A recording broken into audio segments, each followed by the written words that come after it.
What if that ugly, shady patch of your yard that refuses to grow grass is not a problem at all? What if you've been fighting the wrong plant this whole time? There's a ground cover that can grow where grass struggles, needs almost no feeding, no mowing, and very little attention once it gets established. And you may already have it growing somewhere around your home. Today on Yard Doctor, I'm showing you 4 ways to grow moss at home using simple, inexpensive methods. And the interesting part is that one method takes about 10 seconds. Another uses something you may already have in your refrigerator, and one requires absolutely nothing except patience. But before you start spreading moss everywhere, there's something important you need to understand. Moss does not want the same conditions as grass. In fact, the place where grass keeps failing may be almost perfect for moss.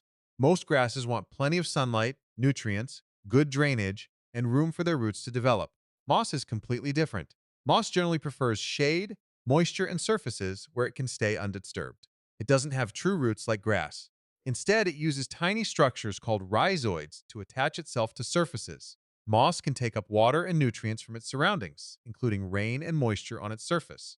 That's one reason you often see it covering rocks, old bricks, tree bases, and damp soil instead of growing like a traditional lawn plant. And here's where things get interesting. Take a look around your yard. Check underneath trees. Look along the north-facing side of your house. Look behind sheds, around old stones, between bricks, or anywhere that stays cool and damp.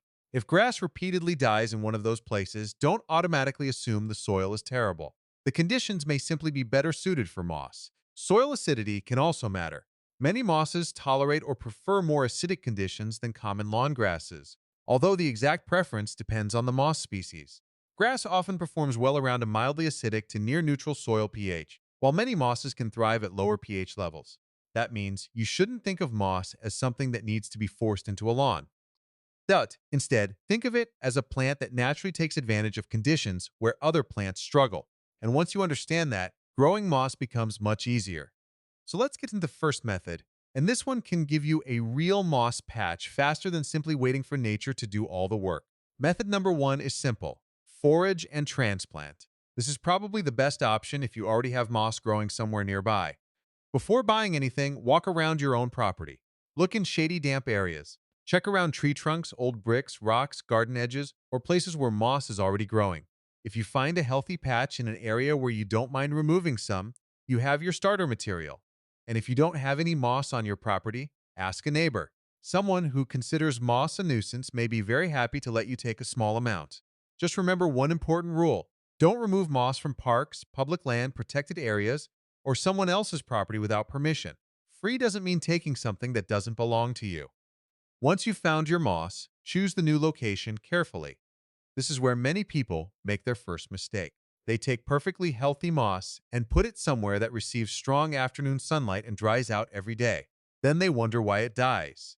Instead, choose a shady location that naturally holds moisture. Prepare the surface by lightly raking or roughing it up. You don't need to dig a deep hole. Moss isn't a traditional lawn plant that needs to be buried in soil. You simply want to create a surface where the moss can make good contact. Now place the moss over the area and press it down firmly. Think of it like putting a small piece of living carpet onto the ground. You want as much contact as possible between the moss and the surface underneath. If you're working on a slope, a few small rocks can help hold the moss in place while it establishes. And now comes the part that matters more than almost anything else: moisture. For the first couple of weeks, don't allow newly transplanted moss to completely dry out. You don't need to flood it. You simply want the moss and the surface underneath it to remain consistently moist while it gets established. Depending on your weather, this may mean lightly misting or watering it regularly. And here's a little challenge for you. Find one shady patch in your yard that has failed to grow grass and look at it differently. Don't ask, "How can I make grass grow here?" Ask, "Would moss actually like this spot?" That one question could completely change the way you look at difficult areas of your yard. Transplanting has another advantage. You don't have to wait for spores to randomly arrive. You're starting with living moss that has already proven it can survive. But what if you don't have moss to transplant? That's where method number two gets very interesting. Instead of bringing moss to the location, you can create the right conditions and let moss come to you. And honestly, this might be the easiest method of all. Method number two is what I like to call let it come to you. This is the lazy method. But sometimes the lazy method is actually the smartest one. Moss reproduces in several ways, including by spores and fragments.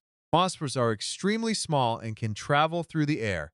They can eventually land on suitable surfaces and establish when the conditions are right. So instead of trying to force moss into a location where it doesn't belong, you can create a habitat where moss has a reason to stay. Start by choosing a shady area that naturally stays moist. Now remove the competition. Pull out grass and weeds from the area so they aren't using the water, space, and light that moss needs. Lightly rough up the surface. You don't need to destroy the soil. You're simply creating more opportunities for moss spores or fragments to make contact with the surface. Then keep the area reasonably moist. Spring and fall can be especially useful periods in many climates because moisture levels are often more favorable, although the best timing depends on your local weather. And now you wait. This method can take much longer than transplanting. You may see results in a season, or it may take longer depending on your climate, moss species, moisture, and competition from other plants. But that's the beauty of it. You aren't buying moss. You aren't blending anything. You aren't painting anything onto a wall. You're simply creating the conditions and allowing nature to do the rest. And there's a lesson here that applies to almost every part of gardening. Sometimes the best gardening technique isn't adding more. It's removing what is getting in the way. Now, method number 3 is where this gets weird, because we're going into your refrigerator. Yes, your refrigerator. We're talking about buttermilk. You may have heard about using a buttermilk and moss mixture to encourage moss growth on rocks, pots, bricks, and other surfaces. The traditional idea is simple. You combine moss, water, and buttermilk into a spreadable mixture and apply it to the surface where you want moss to establish. Here's a basic starting ratio: about 2 parts moss, 2 parts water, and 1 part buttermilk. But don't treat those measurements like a strict scientific formula. The goal is to create a mixture that can spread while still containing enough moss material to establish. If it looks like soup, you've probably added too much water. If it's so thick that you can't spread it, add a little more water. Put the mixture into a blender and blend it until it becomes a green, muddy-looking slurry. And yes, use a blender that you're comfortable dedicating to garden projects. I would not recommend making your morning smoothie in the same blender immediately afterward. Now comes the fun part. You can spread the slurry over surfaces such as rocks, garden pots, rough brick, or other suitable outdoor surfaces. The buttermilk is often included because it can help create an acidic organic mixture and may help the slurs adhere to surfaces. But don't expect buttermilk alone to magically create moss. The most important ingredient is still the moss itself and the conditions you're giving it. After applying the mixture, keep the surface moist. Light misting is usually better than blasting it with a hose.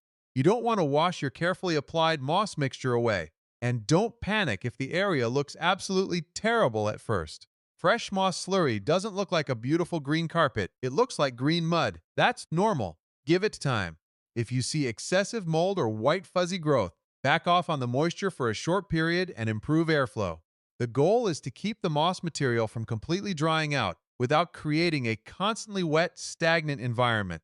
Some gardeners also use damp fabric or cheesecloth over newly treated areas to help hold moisture and keep the mixture from being washed away. If you try that, make sure the covering doesn't block the area from getting enough air. Now here's something important. The buttermilk method is not necessarily the best choice for every yard. If you're trying to cover a large patch of soil, transplanting living moss may make more sense. If you're trying to cover a rock or decorative pot, a slurry can be much easier to apply. So don't just copy a method because it sounds interesting. Match the method to the surface. And that brings us to method number 4. This one is so simple that you might think I'm joking. It takes about 10 seconds. No blender, no buttermilk, no special equipment, just moss. Take fresh moss, dried moss that is still viable, or leftover moss fragments and gently crumble them into smaller pieces. Then scatter those fragments over a damp, shady surface. That's it. Moss can spread from fragments under the right conditions, which is why this technique is often called fragment propagation. The important part is what happens after you scatter it. The fragments need moisture and a suitable surface. If they dry out repeatedly, establishment becomes much less likely. You can mix the fragments with a small amount of sand if you're trying to spread them more evenly over a flat surface. Then lightly distribute the mixture across the area. Don't bury the fragments deeply. Remember, moss is not grass seed. You're not planting it underneath several inches of soil. You're giving tiny pieces of moss a chance to attach to the surface and continue growing. And keep this method outdoors. Indoor moss projects can become much more complicated because indoor conditions often provide poor air circulation and inconsistent light, which can encourage mold and other unwanted growth. Outside, in the right shady environment, those little fragments can gradually begin connecting and forming a larger mat. Now you've got all four methods.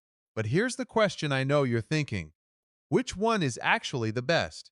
And the answer depends on what you're trying to accomplish. If you want the fastest visible start and already have moss available, transplanting is hard to beat.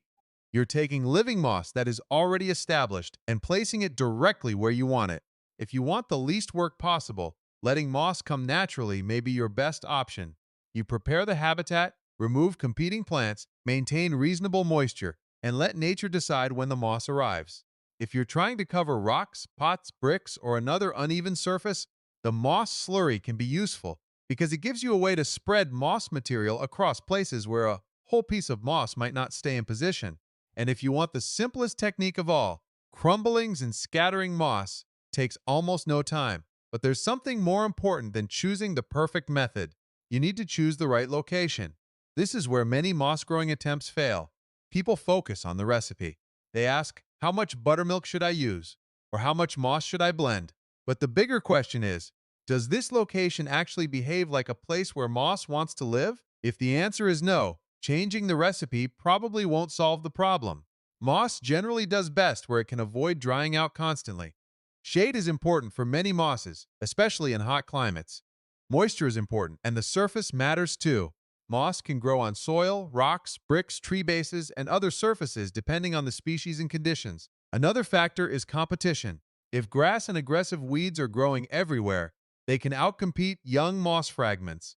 So sometimes the most important step is simply removing the plants that are already occupying the space. And here's another mistake to avoid. Don't assume that more water automatically means better moss. You want consistent moisture, not a flooded, stagnant area. If you water heavily and then allow the area to dry completely, you're creating a cycle that can stress newly established moss. Gentle and consistent is usually better. Also, be patient. Moss doesn't always transform a bare patch overnight. Depending on the species, climate, surface, moisture, and starting material, establishment can take weeks, months, or even longer. That's why I want you to think of this as creating a moss habitat rather than simply planting moss. You're setting the stage. Then the moss does the work. And here's something I really want you to try. Tonight or tomorrow morning, walk around your yard and find the place where grass has failed the most. Maybe it's under a tree. Maybe it's beside your house. Maybe it's behind a shed. Maybe it's between old bricks. Look closely. If you see even a tiny amount of moss nearby, that's a clue. Nature may already be telling you what belongs there. And this is where gardening gets really interesting. Sometimes we spend years trying to force a plant into a location simply because that's what we're used to seeing. We throw down grass seed, we add fertilizer, we water, we reseed, we mow, and then we do it all again. But maybe the problem isn't that you're bad at growing grass. Maybe grass simply isn't the right plant for that particular microclimate. Moss can offer a completely different approach. It doesn't need mowing. It doesn't need the same feeding program as a traditional lawn. And once established in a suitable environment, it can slowly spread and create a soft green surface with relatively little maintenance. But don't make the mistake of thinking moss belongs everywhere. If you love a sunny, thick, traditional grass lawn, keep it. Moss isn't automatically better than grass. It's simply better suited to certain conditions. The goal isn't to replace every blade of grass in your yard. The goal is to stop fighting nature in places where nature is clearly telling you what works. So let's make this really simple. If you already have moss, transplant it. If you have the right shady habitat but no moss, prepare the area and let nature bring it. If you're working with rocks, pots, or rough surfaces, try a moss slurry. And if you want the quickest, simplest experiment, crumble and scatter moss fragments. 4 methods, 4 different approaches, and potentially $0 spent if you already have the materials available. Now I want to hear from you. Look at your yard and tell me this in the comments. Asterisk, where is the hardest place to grow grass in your yard? Under a tree? Along a wall? Behind the house? Between bricks? Or somewhere else? And if you already have moss growing naturally, tell me where you found it, because your answer might help another yard doctor viewer realize that they have the perfect moss growing location hiding in their own yard. And if you're going to try one of these methods, comment moss so I know how many people are actually testing this. Then come back and tell us what happened. Did the moss spread? Did it fail? Did you discover that your shady patch was actually perfect for it? Those real results are what make gardening experiments useful. Here at Yard Doctor, we're not just looking for ways to make the yard look better. We're learning how the yard actually works. Because sometimes the solution isn't buying another product. Sometimes it's looking at the problem from a completely different angle. That ugly patch where grass keeps dying may not be your worst part of the yard.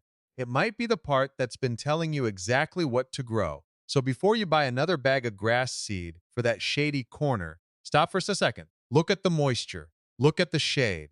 Look at the surface. And look for moss. Because your yard may already have the answer. You just haven't been looking at it the right way. This is Yard Doctor.